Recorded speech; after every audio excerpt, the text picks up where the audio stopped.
নমস্কার বন্ধুরা, বাংলার ইনভেস্টর ইউটিউব চ্যানেলে আপনাদের সকলকে স্বাগত জানাই। চ্যানেলে প্রথমবার এসে থাকলে চ্যানেলটা অবশ্যই সাবস্ক্রাইব করে রাখবেন এবং তার সঙ্গে সঙ্গে পাশে থাকা বেল আইকনটা টিপে অল অবশ্যই সিলেক্ট করে রাখবেন। আজকের দিনে ডিআইআই দেখতে পাচ্ছেন এরা 1037 কোটি টাকা শেয়ার কিনেছে এবং সেখানে এই এফআইআই এরা 74 কোটি টাকা শেয়ার কিনেছে। এবং যদি পুরনো ডেটা দেখেন, এখানে দেখতে পাচ্ছেন এই এফআইআই এরা কিন্তু বিক্রি যখন করছে তখন প্রায় 2000 কোটি 1500 কোটি এরকম বিক্রি করছে, আর কেনার সময় দেখতে পাচ্ছেন 321 কোটি 77 কোটি এরকম কেনাকাটা করছে। আর সেখানেই যদি দেখেন এই ডিআইআই এরা দেখতে পাচ্ছেন নিয়মিতই কিন্তু ভারতীয় শেয়ার বাজারে কেনাকাটা করেছে।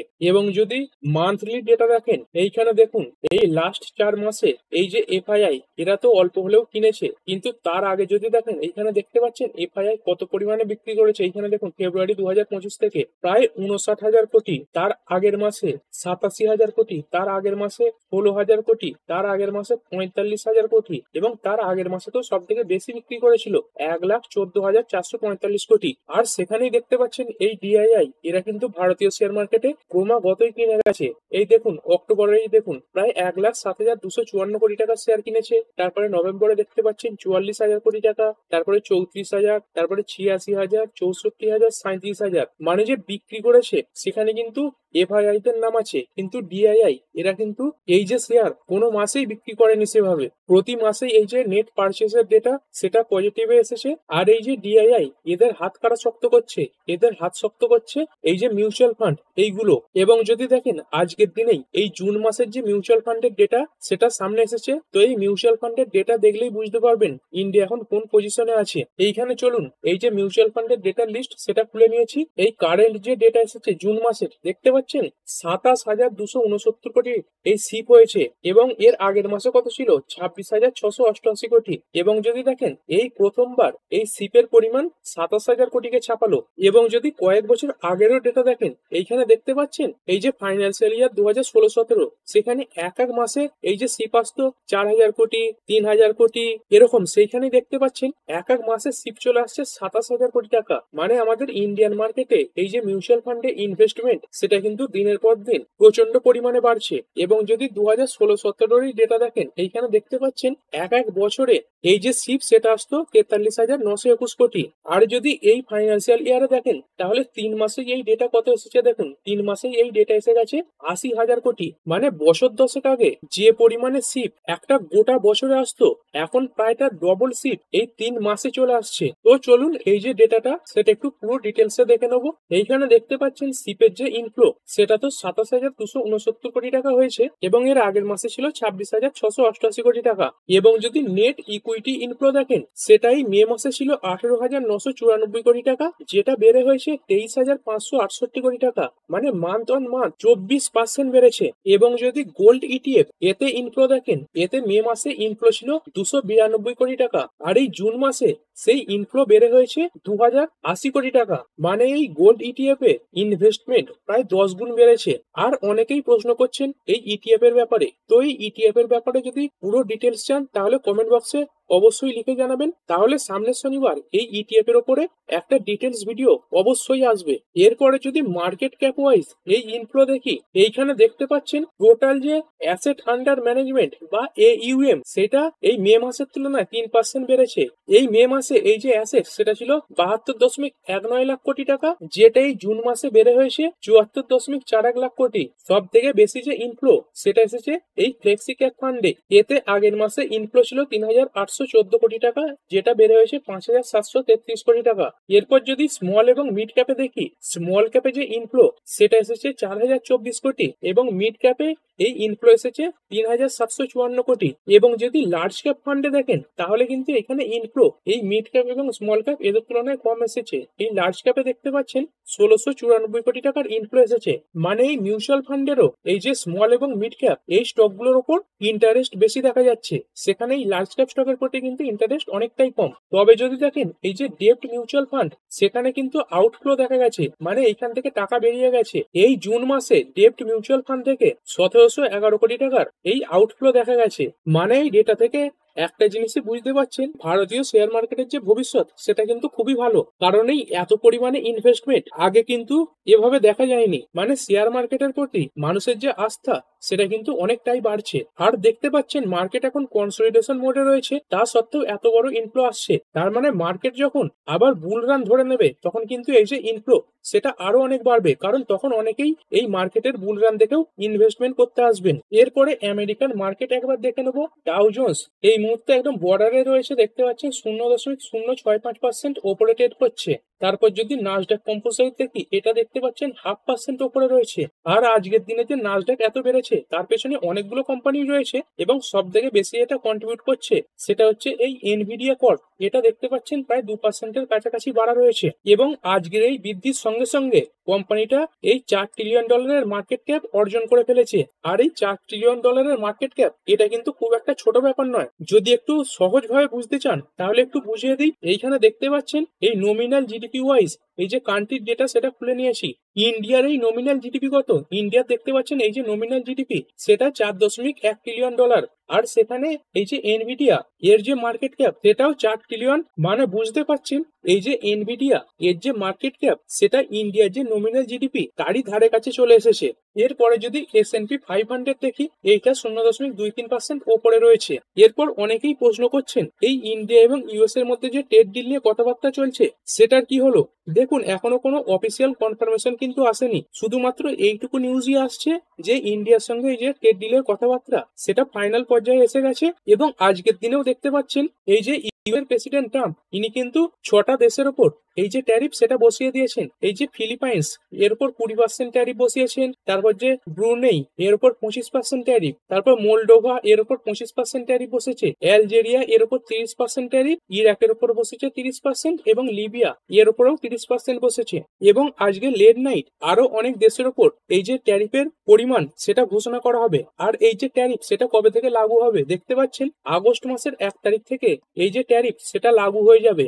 এরপর আমাদের ইন্ডিয়ান এরিয়ার গুলো একবার দেখে নেব। ইনফোসিসের এরিয়ার এটা 0.56% নিচে ট্রেড করছে। উইপ্রোর এরিয়ার এটা প্রায় 0.1% নিচে রয়েছে। তারপর আইসিআইসিআই ব্যাংকের এরিয়ার এটা সামান্য পজিটিভে রয়েছে। এইচডিএফসি ব্যাংকের এরিয়ার এটা প্রায় 1% বাড়া রয়েছে। ডক্টর রেড্ডি ল্যাব এটা 0.14% নিচে ট্রেড করছে, এবং মেঘমাইটি এটা প্রায় 1% নিচে রয়েছে। এবং যদি যাত্রা অনলাইন দেখি, এটা একদম বর্ডারে ট্রেড করছে। এরপরে ইন্ডিয়ান শেয়ার মার্কেটের কিছু কোম্পানি নিয়ে আলোচনা করব। প্রথমেই যদি দেখেন এই রিলায়েন্স ইন্ডাস্ট্রিজ লিমিটেড, এই রিলায়েন্স ইন্ডাস্ট্রিতে এরকম চার্ট প্যাটার্ন কিন্তু খুব কমই দেখা যায়, কারণ এটা একটা বড় সাইজের লার্জ ক্যাপ কোম্পানি। এবং এই ধরনের যে কুইক পতন এটা কিন্তু এই যে রিলায়েন্স ইন্ডাস্ট্রি এই শেয়ারে সচরাচর দেখা যায় না। দেখতে পাচ্ছেন হঠাৎ করেই টপ লেভেল থেকে প্রায় 2.5%-এর কাছাকাছি পড়ে গেছে। তো এর পেছনে একটি কারণ রয়েছে। এর পেছনে যদি কারণ দেখতে চান তাহলে রিলায়েন্স ইন্ডাস্ট্রি এরা বলেছিল তাদের এই যে জিও প্ল্যাটফর্ম রয়েছে এবং রিলায়েন্সের যে রিটেল বিজনেস রয়েছে সেগুলোকে এই 2025-এর মধ্যেই আলাদা করে মার্কেটে লিস্ট করবে। এবং আজকের দিনে রিপোর্টের মাধ্যমে এই খবরই বেরিয়েছে যে রিলায়েন্স ইন্ডাস্ট্রি আপাতত এই 2025-এর মধ্যে এই দুটো কোম্পানিকে আলাদা করে মার্কেটে লিস্ট করতে চাইছে না, বা এই যে লিস্টিং এর ডেট সেটা পিছিয়ে দিচ্ছে। আর রিপোর্টের মাধ্যমে এই খবর আসার পরেই এই যে রিলায়েন্স ইন্ডাস্ট্রির শেয়ার সেটা হঠাৎ করে এতটা পড়ে যায়। কারণ দেখুন, অনেকে কিন্তু এই আইপিওতে অ্যাপ্লাই করবে বলে এই রিলায়েন্স ইন্ডাস্ট্রির শেয়ারে ইনভেস্ট করে রেখেছিল। তো তারা কিন্তু এই রিলায়েন্স ইন্ডাস্ট্রির যে শেয়ার সেটা বিক্রি করে বেরিয়ে গেছে। এবং অনেক এমন ইনভেস্টরও ছিল যারা এই রিলায়েন্সের যে জিও প্ল্যাটফর্ম এবং রিলায়েন্সের এই যে রিটেল বিজনেস সেইগুলোর ওপর ইন্টারেস্টেড ছিল, কিন্তু এই যে রিলায়েন্স ইন্ডাস্ট্রির পুরোনো বিজনেস এই ধরুন পেট্রোকেমিক্যালের বিজনেস এইগুলোর উপর ইন্টারেস্টেড ছিল না। তো তারা কিন্তু এটাই ভেবেছিল যখন এই জিও প্ল্যাটফর্ম এবং রিলায়েন্স রিটেল এদের আইপিও গুলো মার্কেটে আসবে তখন তো তারা এই আইপিও গুলো পেয়ে যাবে, এবং তখন তারা রিলায়েন্সের যে পুরোনো বিজনেস মানে মেন যে রিলায়েন্স ইন্ডাস্ট্রি সেই শেয়ার বিক্রি করে বেরিয়ে যাবে। তো এই ভেবেও কিন্তু অনেকে হোল্ড করছিল। তো তারাও কিন্তু অনেকে আজকের দিনে এই শেয়ারটা থেকে বেরিয়ে গেছে। আর এই কারণগুলোর জন্যই আজকে রিলায়েন্স ইন্ডাস্ট্রির শেয়ার হঠাৎ করে প্রায় 2.5%-এর কাছাকাছি পড়েছে। আর এটা তো জানেন আমাদের মার্কেটে এই রিলায়েন্স ইন্ডাস্ট্রির কত বড় অবদান রয়েছে, তাই এই শেয়ারটা আজকের দিনে প্রায় 2.5%-এর কাছাকাছি পড়ে যাওয়ার কারণে মার্কেটেও একটা প্রেসার লক্ষ্য করা গেছে। এর পরে কথা বলবো এনসিএল ইন্ডাস্ট্রিজ লিমিটেড এই স্টকটার ব্যাপারে। এই স্টকটা তো আজকের দিনে 1%-এর কাছাকাছি পড়েছে। তবে যদি দেখেন এই কোম্পানিটা তার যে Q1-এর বিজনেস আপডেট সেটা সামনে রেখেছে, এবং কোম্পানির যে Q1-এর বিজনেস আপডেট সেটা কিন্তু খুবই খারাপ এসেছে। কমেছে। এইখানে চলুন একটু দেখে নিই। কোম্পানির দেখতে পাচ্ছেন এই যে সিমেন্ট প্রোডাকশন, সেটা আগের বছর সেম কোয়ার্টারের তুলনায় 5% পড়েছে। তারপর সিমেন্টের যে ডিসপ্যাচ সেটা পড়েছে 4%। তারপর সিমেন্ট বোর্ড প্রোডাকশন এটা পড়ে গেছে 17%, এবং সিমেন্ট বোর্ডের যে ডিসপ্যাচ সেটা 41% পড়েছে। এবং আরএমসি প্রোডাকশন অ্যান্ড সেলস মানে রেডিমেড যে কংক্রিট তার প্রোডাকশন এবং সেলস এটা 8% কমেছে। এবং যে ডোরস প্রোডাকশন অ্যান্ড সেলস রয়েছে সেটা 75% কমেছে। মানে প্রতিটা দিক থেকেই এই যে ডেটা সেটা খুবই খারাপ এসেছে। আর এই ডেটা কিন্তু মার্কেট বন্ধ হয়ে যাওয়ার পর এসেছে, তো এর যে রিয়াকশন সেটা আগামীকাল এই স্টকে দেখা যেতে পারে। এরপরে সম্ভব স্টিল টিউবস লিমিটেড, এই স্টকটা তো মার্কেটে নতুন লিস্ট হয়েছে, এবং লিস্ট হওয়ার পর দেখতে পাচ্ছেন এই দুদিনের মধ্যেই প্রায় 23% কাছাকাছি রিটার্ন দিয়েছে। তো এই কোম্পানিটার বাড়ার কি কারণ রয়েছে? কারণ বিভিন্ন যে বড় বড় ব্রোকাররা রয়েছে তারা এই স্টকটাকে নিয়ে একটা বড় টার্গেট দিয়েছে। বড় বড় ব্রোকাররা মনে করছে এই স্টকটা শর্ট টার্মে 135 পর্যন্ত যেতে পারে, আর সেই কারণেই এই স্টকটা ভালো পারফর্ম করছে। এরপরে কথা বলবো ইন্ডিয়ান এনার্জি এক্সচেঞ্জ লিমিটেড বা আইইএক্স, এই শেয়ারটার ব্যাপারে। এই স্টকটা তো দেখতে পাচ্ছেন আজকের দিনে 3% কাছাকাছি বেড়েছে। তো গতকালই আলোচনা করে দিয়েছিলাম যে এই স্টকটার জন্য কি ভালো খবর এসেছে। এইখানে দেখতেই পাচ্ছেন আইইএক্স shares jump 5% after reports down play market coupling as major sector reform. মানে এই যে পাওয়ার সেক্টরে এই মার্কেট কাপলিং এর ব্যাপারটা সেটা কিন্তু গভর্নমেন্ট একটা বড় প্রাধান্য হিসাবে ধরছে না। আর এটা তো জানেন এই যে ইলেকট্রিসিটির যে ট্রেডিং সেখানে এই আইএক্স এর মনোপলি বিজনেস রয়েছে। আর মার্কেট কাপলিং যদি হয়ে যায় তাহলে এদের যে মনোপলি সেটা হারিয়ে যাবে, এবং মার্কেট কাপলিং এর খবর যখন সামনে আসবে তখনই দেখতে পাবেন এই যে স্টকটা সেটা পড়ছে। তো আপাতত এই যে মার্কেট কাপলিং এর ভয় সেটা দূরে সরে যাচ্ছে, সেই কারণের জন্যই এই আইএক্স এই শেয়ারটা আজকের দিনে 3% কাছাকাছি বেড়েছে। এরপরে এলন মাস্কের স্টারলিংক, তো এটা তো নিশ্চয়ই শুনেছেন এলন মাস্কের যে স্টারলিংক সেটা ভারতবর্ষে এন্ট্রি নিতে চলেছে। তো এই এন্ট্রি নেওয়ার আগে অনেক কিন্তু লাইসেন্স পাওয়ার ব্যাপার থাকে। তো এই এলন মাস্ক তিনি কিন্তু এই ভারতবর্ষে স্টারলিংক আনার জন্য একের পর এক লাইসেন্স সেটাও পেতে শুরু করেছেন।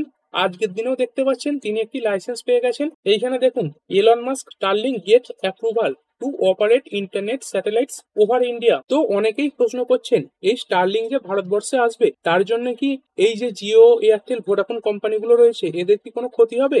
দেখুন আগেই এটা বলে রাখি এই যে স্টারলিংক এটার সঙ্গে কিন্তু এয়ারটেল এবং জিও এরা দুজনেই একটা পার্টনারশিপ তৈরি করে নিয়েছে। কিন্তু সেখানে যদি দেখেন এই ভোডাফোন আইডিয়া এরা কিন্তু স্টারলিংকের সঙ্গে পার্টনারশিপ তৈরি করতে পারেনি। তো এতে যদি সব থেকে বেশি ক্ষতি হয় সেটা হবে ভোডাফোন আইডিয়া। এবং যদি দেখেন এই যে স্টারলিংক ভারতবর্ষে আসছে সেটা কিন্তু খুব কস্টলি হবে। তো এটা ভাবার কোনো কারণ নেই যে সাধারণ পাবলিক এই জিও, এয়ারটেল এইগুলো থেকে বেরিয়ে এই স্টারলিংকে এন্ট্রি নেবে। এরপরে যদি দেখেন এই যে এপ্রিল, মে এবং জুন মাস শেষ হয়েছে যেটা নিয়ে এই ফাইন্যান্সিয়াল ইয়ারের Q1 হয় তার যে ডেটা সেটা আসতে শুরু করে জুলাই মাসে। আর দেখতে পাচ্ছেন জুলাই মাসও শুরু হয়ে গেছে, এবং যে Q1 এর ডেটা সেটাও কিন্তু আসতে শুরু করে দিয়েছে। তবে ছোট ছোট কোম্পানির ডেটা আসছে বলে এখন অতটা বোঝা যাচ্ছে না, কিন্তু কাল থেকে এই যে Q1 রেজাল্টের সিজন সেটা কিন্তু পুরোপুরি দমে শুরু হয়ে যাচ্ছে। কারণ কালকেই যদি দেখেন মার্কেটে কিন্তু বড় বড় কিছু কোম্পানি তার যে Q1 এর রেজাল্ট সেটা নিয়ে হাজির হবে। এইখানে দেখতে পাচ্ছেন এই যে রেজাল্টের ক্যালেন্ডার সেটা খুলে নিয়েছি। কালকে সব থেকে প্রথমে যে বড় নামটা সেটা থাকবে আনন্দ রাঠি। এর যে রেজাল্ট সেটা কিন্তু আপনাকে অবশ্যই নজরে রাখতে হবে, এবং এই স্টকটা যদি আপনার পোর্টফোলিওতে নাও থাকে তাহলেও কিন্তু এর রেজাল্ট পড়ার চেষ্টা করবেন। কারণ দেখুন এটা ব্রোকিং বিজনেসে কাজ করে থাকে। তো এই ব্রোকিং বিজনেসের ডেটা এটাই কিন্তু বলে দেবে যে মার্কেট কিরকম পারফর্ম করছে।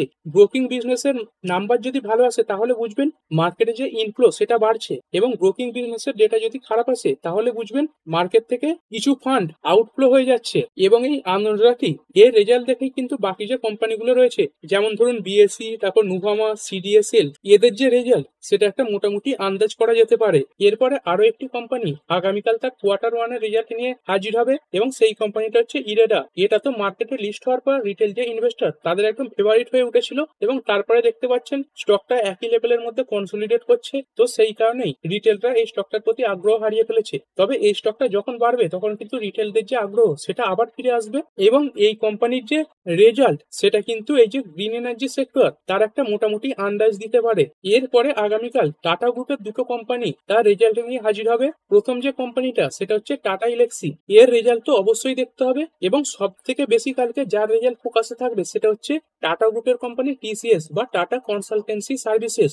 যদি দেখেন ইন্ডিয়ার মধ্যে সব থেকে যে বড় আইটি কোম্পানিগুলো রয়েছে তার মধ্যে 1 নম্বরে রয়েছে টিসিএস, এবং এই টিসিএস এর রেজাল্টেই কিন্তু বাকি যে কোম্পানিগুলো রয়েছে যেমন ধরুন উইপ্রো, ইনফোসিস, তারপর এইচসিএল টেক, এরা মোটামুটি ভাবে একটা ফলো করবে। আর এটা তো দেখতেই পাচ্ছেন আমেরিকাতে এই যে ট্যারিফ নিয়ে বড় বড় ঘোষণা হচ্ছে, এবং আমেরিকাতে যদি এই ট্যারিফ নিয়ে কোনো খারাপ খবর আসে তাহলে কিন্তু ইন্ডিয়ার আইটি সেক্টর এটাই সব থেকে বেশি ক্ষতিগ্রস্ত হবে। কারণ ইন্ডিয়ার আইটি কোম্পানিগুলো তাদের মোট রেভিনিউ এর 70% এই আমেরিকা থেকে আনে। তো এই টিসিএস এদের যে ম্যানেজমেন্ট, এরা এদের বিজনেস নিয়ে কি ফোরকাস্ট করে বা কিরকম কি টার্গেট দেয় সেটা কিন্তু অবশ্যই নজরে রাখতে হবে। এরপরে ইন্ডিয়ান রুপি দেখে নেবো। ইন্ডিয়ান রুপি দেখতে পাচ্ছেন আস্তে আস্তে আবার দুর্বল হচ্ছে, এবং এভাবে চলতে থাকলে আর কিছুদিনের মধ্যেই কিন্তু এই 86 লেভেলকে আবার টাচ করে ফেলবে। এরপরে গোল্ড দেখবো। এই 10 গ্রাম 24 ক্যারেট গোল্ড এখনো কলকাতার রেট অনুযায়ী 1 লাখের নিচেই চলছে, এবং বিটকয়েন এটা 1,10,000-কে প্রায় ছুঁয়ে ফেলার কাছাকাছি চলে গেছে। এরপরে একবার ক্রুড অয়েল দেখবো। ক্রুড অয়েল দেখতে পাচ্ছেন অল্প অল্প হলেও কিন্তু বাড়ছে। এই যে ব্রেন্ট ক্রুড সেটা আজকের দিনে 0.41% বেড়ে 70.44-এর কাছে চলছে, এবং ডব্লিউটিআই ক্রুড এটাও 0.5%-এর কাছাকাছি বেড়ে গেছে, প্রায় 70 ছুঁই ছুঁই। আর ভিডিওর শেষে আরো একবার আমেরিকান মার্কেট দেখে নেবো। এই মুহূর্তে ডাও জোন্স এটা 0.21% ওপরে ট্রেড করছে, এবং যদি নাসডাক কম্পোজিট দেখি এটা এই মুহূর্তে 0.62% ওপরে রয়েছে। তো ঠিক আছে বন্ধুরা, আশা করছি ভিডিওটা আপনাদের ভালো লেগেছে। আপনি চাইলে এটাকে লাইক এবং শেয়ার করতে পারেন। আর শেয়ার মার্কেট সংক্রান্ত ডেইলি নিউজ আপডেট পেতে চ্যানেলটা সাবস্ক্রাইব করে রাখবেন, এবং পাশে থাকা বেল আইকনটি টিপে অল অবশ্যই সিলেক্ট করে রাখবেন, যাতে পরবর্তী ভিডিওর নোটিফিকেশন আপনার কাছে সময় মতো পৌঁছে যায়। আর হ্যাঁ, ভিডিওটি শুধুমাত্র ইনফরমেশন এবং এডুকেশনাল পারপাসের জন্য বানানো হয়েছে। আমি সেবি রেজিস্টার্ড নই, তাই কোনো প্রকার শেয়ারে কোনো প্রকার বাই, সেল, হোল্ড বা অ্যাভারেজ করার কোনো সিদ্ধান্ত নেওয়ার আগে আপনার যে ফাইন্যান্সিয়াল অ্যাডভাইজার আছে তার সঙ্গে অবশ্যই আলোচনা করবেন। দেখা হচ্ছে পরের ভিডিওতে। ধন্যবাদ।